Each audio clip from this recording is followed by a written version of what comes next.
O projeto Territórios da Memória do Instituto Vladimir Herzog mapeia lugares, pessoas e narrativas fundamentais para a construção da memória dos territórios e, neste momento, esse projeto passa por uma ampliação. E, para celebrar, o Instituto organizou uma programação especial de atividades. A gente vai falar sobre esse assunto com a Verônica Freitas, que é socióloga da área de Memória, Verdade e Justiça do Instituto Vladimir Herzog, e com Simone Nascimento, jornalista, ativista do movimento negro e periférico, moradora da Vila Zarte, Pirituba, bairro da Zona Norte da cidade de São Paulo. E a Simone é produtora executiva e diretora do documentário Pirituba é Assim. Olá, Verônica, olá, Simone, sejam bem-vindas, bom dia.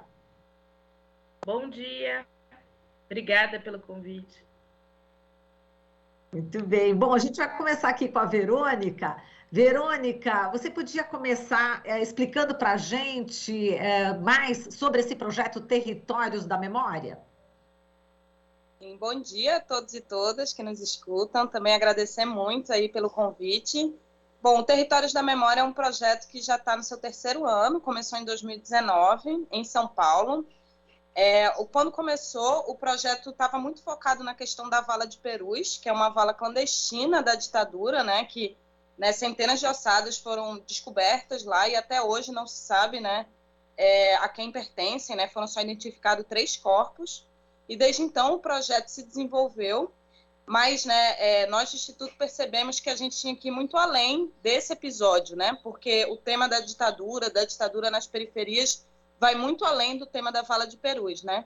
Então nós desenvolvemos o projeto ano passado e esse ano a gente está com a Simone, né, outras 3 articuladoras territoriais, a gente está atuando em 4 territórios de São Paulo, e aí a gente vai lançar 4 mini documentários, né, um deles dirigido pela Simone, e também uma série de podcasts sobre as permanências da ditadura nas periferias de São Paulo.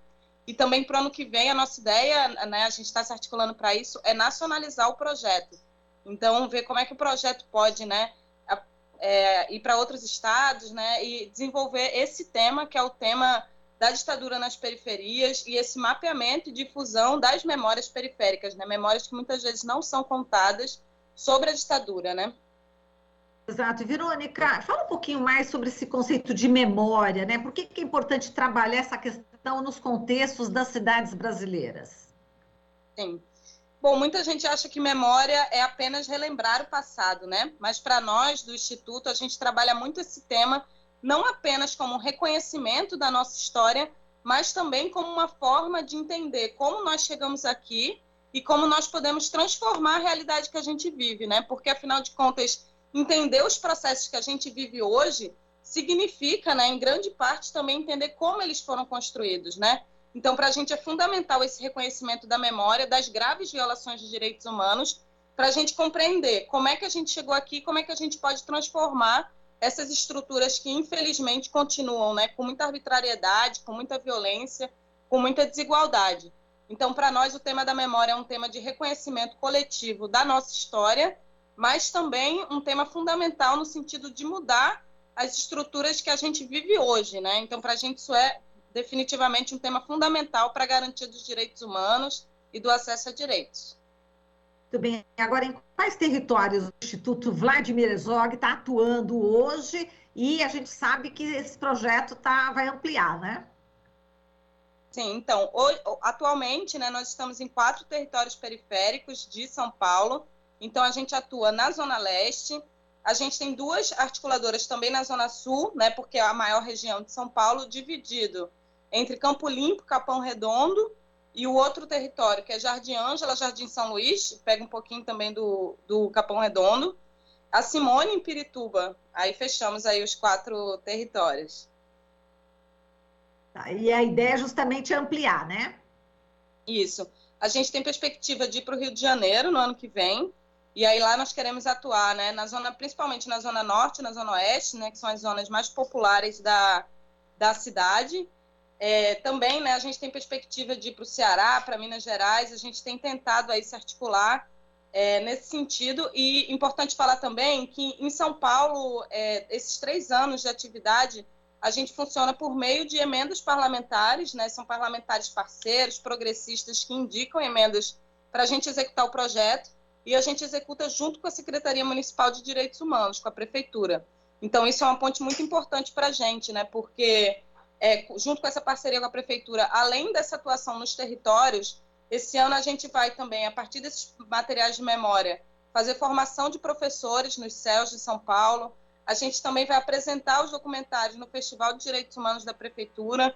E também a gente está organizando um circuito em 4 museus para apresentar esses materiais de memória, apresentar esses registros, né? O que todo esse processo de mapeamento, de articulação tem aí a nos dizer, né? Sobre essas permanências da ditadura nas periferias.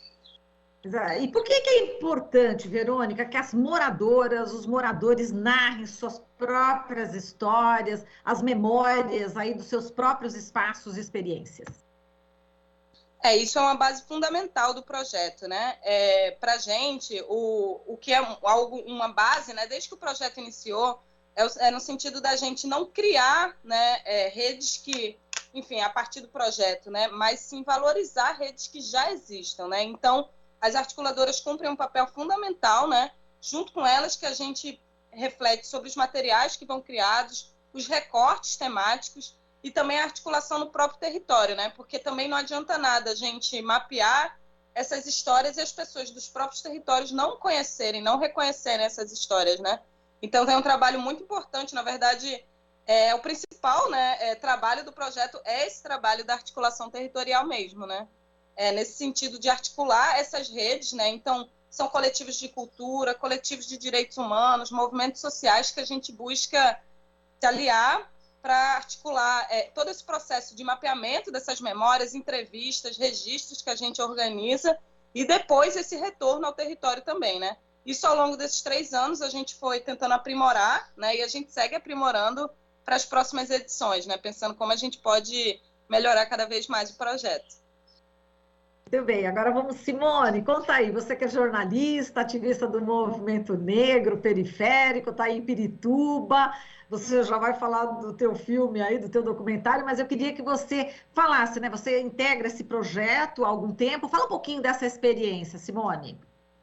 Bom, eu contribuo com Territórios da Memória a partir da ligação com o território de Pirituba e o debate em torno de buscar essas memórias da ditadura militar nesses territórios, que são territórios tradicionalmente não lembrados, né, comparados com aquelas memórias da ditadura que a gente conhece a partir das universidades, da cultura, da educação, dos estudantes, mas que tem, sim, profundas marcas do regime ditatorial, não convencionais como desaparecidos políticos, mas desaparecidos da sociedade, portanto, políticos também, reprimidos pela estrutura criada pela ditadura militar, né? Colocados em territórios periféricos e até hoje lugares que sofrem com essa herança, que é uma herança que está em todos os territórios brasileiros, né? Em todas as instituições. Então, eu contribuo dessa forma,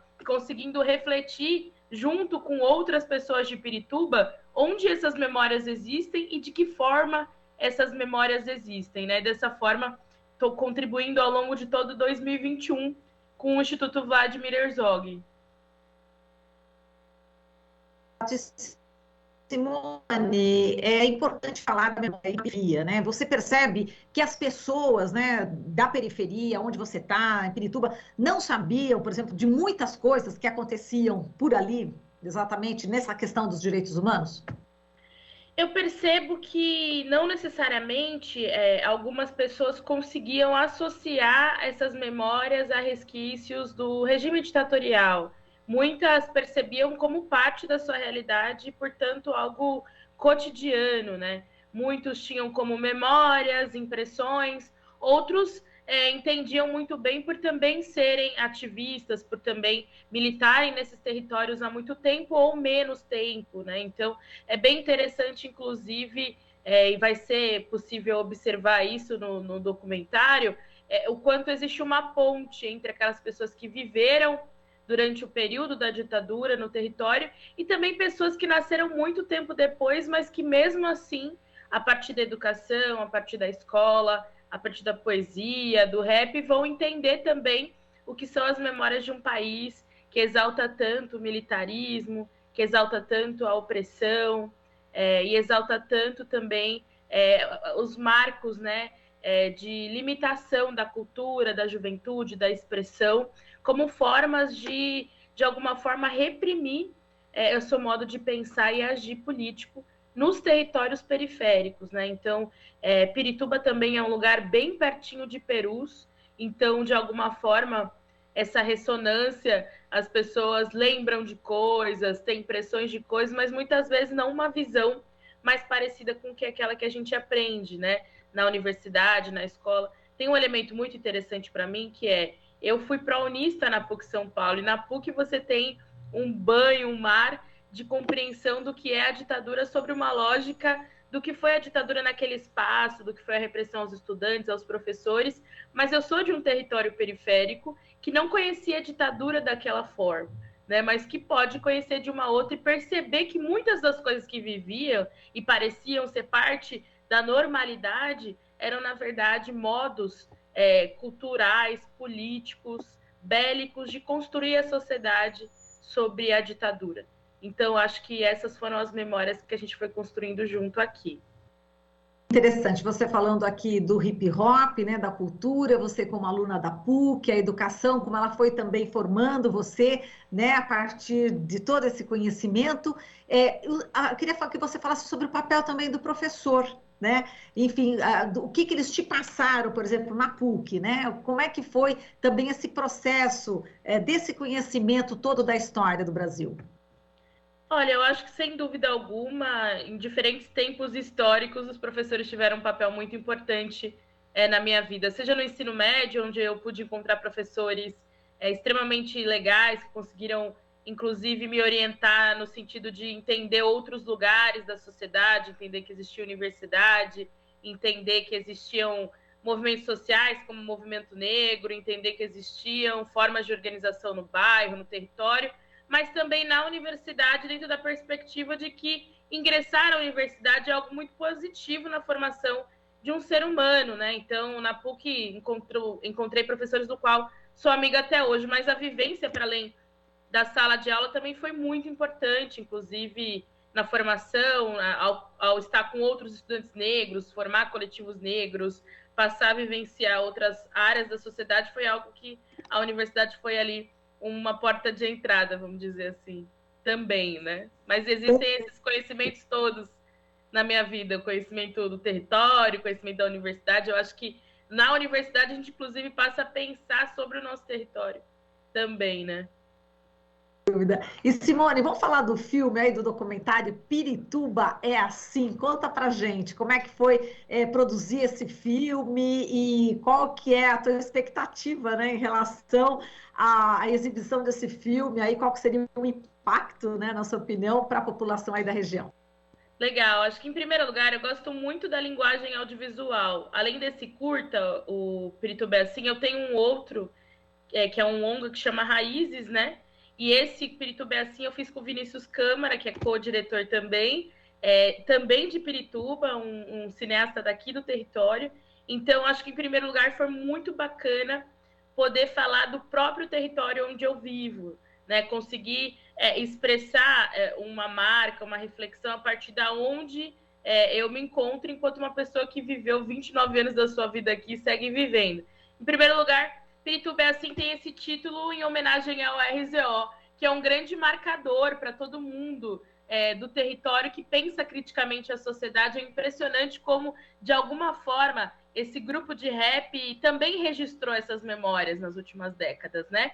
E assim eu vou buscando uma série de personagens no território, de diferentes idades, que tem um significado para onde eles vivem, né? Seja o Ademir, que é fundador de um bloco de carnaval chamado Os Atrevidos, seja o Igor Chico, que é mais jovem e ajudou a criar um slam, que é uma forma atual, né, da literatura periférica de se expressar incrível, o slam do Pico, seja o Manundé, que é um jovem que criou a Batalha da Vila Zate, ou a Luana Hansen, que é uma rapper histórica do território. Eles vão, a partir das suas diferentes idades, contar um pouco do que são essas memórias da ditadura em Pirituba, né?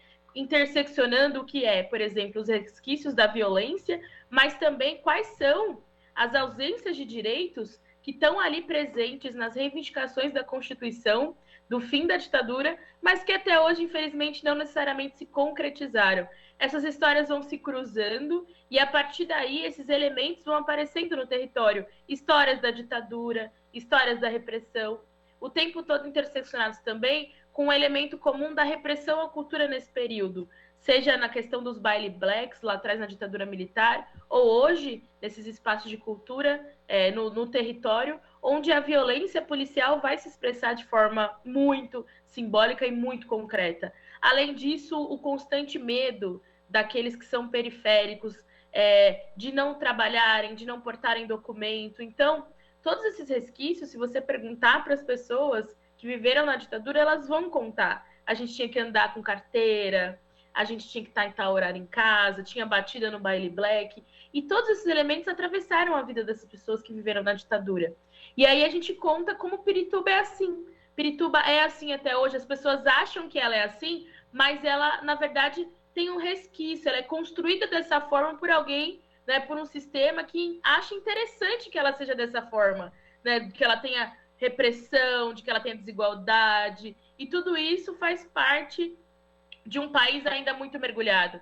Tem uma coisa muito importante, uma perspectiva nesse curto, é curtinho, mas a gente tenta dar conta, que é repensar se tudo aquilo ficou como uma memória da ditadura ou se a gente está vendo essas memórias acontecerem de novo no país, né? Se houve tempo para a gente se recuperar dessas memórias ou se elas já estão voltando. Então, o tempo todo a gente tenta perceber, né, inclusive através do que é a atual gestão nacional, de forma a provocar essa reflexão, se existem memórias que ainda são defendidas e perpetuadas.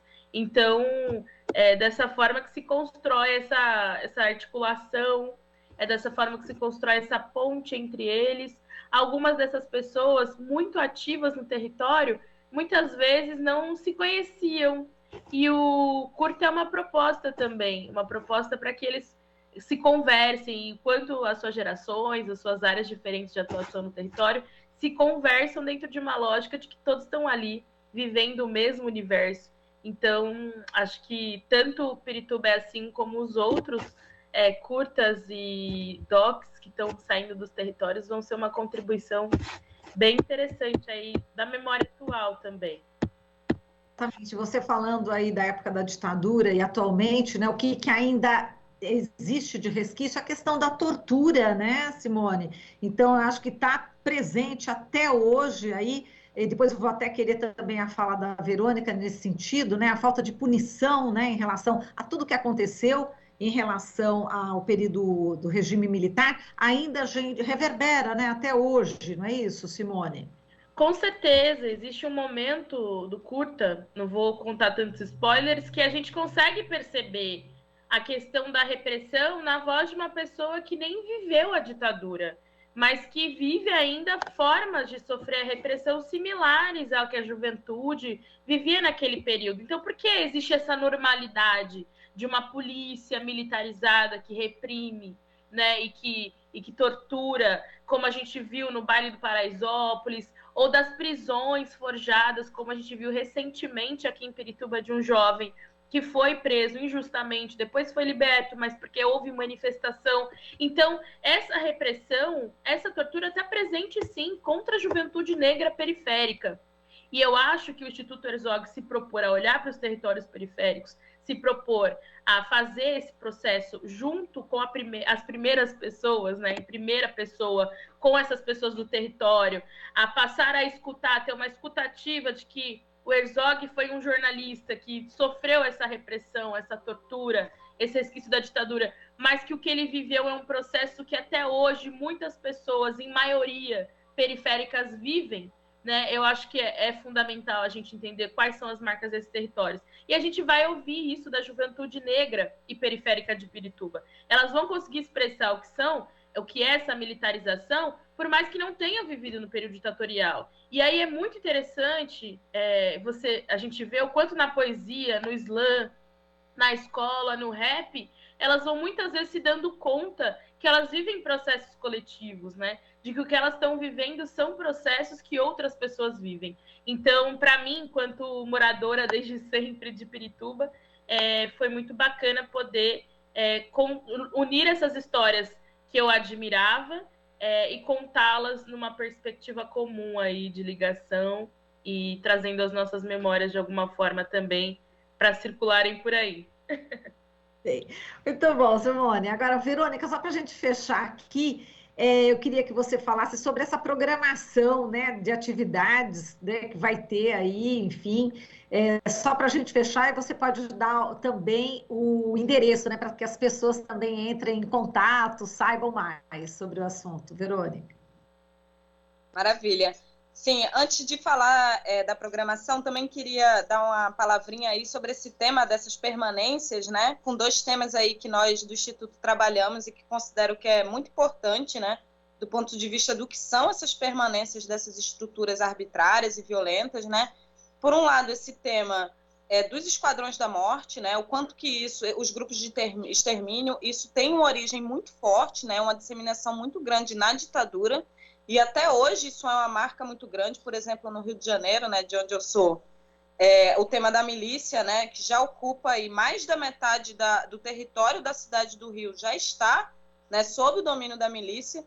E esse tema, né, dos esquadrões da morte, dos grupos de extermínio, que é a origem da milícia, tem uma origem muito forte na ditadura, né, é aí que ela se consolida, justamente pela lógica de que os agentes policiais podiam fazer tudo que o regime ia acobertar, né, inclusive muitos dos que eram assassinos, né, ligados aos grupos de extermínio, ligados ao próprio jogo do bicho, também atuavam na ditadura, né? Então, isso como um tema aí muito importante, que até hoje a gente vê esses resquícios. Além disso, o tema da perícia, né, da autonomia da perícia, que é um tema que a gente trabalha, que é o seguinte, muita gente não sabe disso, né? Mas no Brasil existe uma baixíssima investigação sobre os crimes contra a vida, né? Então, apesar de no Brasil a gente ter uma das maiores populações carcerárias do mundo, ao mesmo tempo, só a última pesquisa feita pelo Ministério Público, só 8% dos crimes contra a vida são solucionados no Brasil. Isso se deve porque a estrutura de investigação ela é associada à polícia no Brasil, ela não é independente. Então, muitos casos, né, de crimes contra a vida são praticados ou têm anuência de agentes de Estado e isso não é investigado, né? Então, seja pela milícia, seja pela própria atuação das operações policiais, que infelizmente continuam, né, no campo. A questão dos proprietários de terra, né, e a sua associação com o Estado, tudo isso, né, faz parte das estruturas do poder no Brasil, das estruturas ilegais, na verdade, e que são perpetuações da ditadura, né? Essa estrutura da perícia, da própria polícia investigar os seus crimes, né, da perícia não ser independente, isso é uma herança direta da ditadura. Inclusive, é uma das recomendações da Comissão Nacional da Verdade. E é algo que a gente atua muito nesse sentido. E aí, sobre a programação... Verônica, a gente está já no limite, vai encerrar o jornal, a gente está em rede. Eu vou só dar a dica aqui para as pessoas entrarem no site do Instituto Vladimir Herzog. O filme, né, Pirituba é Assim, vai ser exibido num evento online no próximo dia 21 de outubro. E, enfim, aí depois a gente conversa mais em outra oportunidade. Verônica, que estamos aqui no nosso limite de tempo. Você acabou de ouvir Jornal Brasil Atual. Movimentos sociais, política, direitos humanos, economia, mundo do trabalho, cultura e prestação de serviço. Jornal Brasil Atual. As notícias que os outros não dão.